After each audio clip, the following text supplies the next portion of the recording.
نبی نے فرمایا ماں باپ دا گستاخ تے بے ادب قیامت میں جنت دی خوشبو بھی نہ سونگ سکے گا۔ وہ جنت دی خوشبو جڑی ہزاراں میلاں تے جاندی ہے۔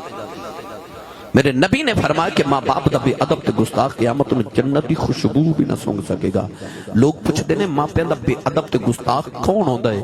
تو بزرگ فرماندے نے کہ جدی وجہ تو او دی ماں یا باپ دی اکھ وچ آنسو آ جائے نا اوہی بے ادب ہے۔ جدی وجہ تو ماں روے ابو روے سمجھو او بے ادب ہے۔ لہذا کوشش کرے آجے کہ تہاڈی وجہ تو انہاں دی اکھ وچ کدھر اتھرو نہ آ جائے۔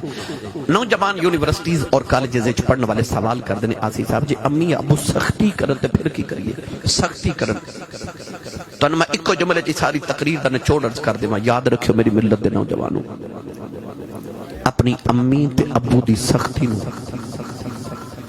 سر سٹ کے ہس کے برداشت کر جانا، انہوں وبالوالدین احسانا کہندے نے۔ آج تے ماں پیاں دا ادب جدو ابو غصے چ ہون ادو مسکرا دے، ابو نو بھی ہسا دے۔ ابو جدو غصے چ ہون اس ویلے نرم ہو جانا تے اکھنا بجھ جی میں تسی راضی ہو۔ آج تے ادب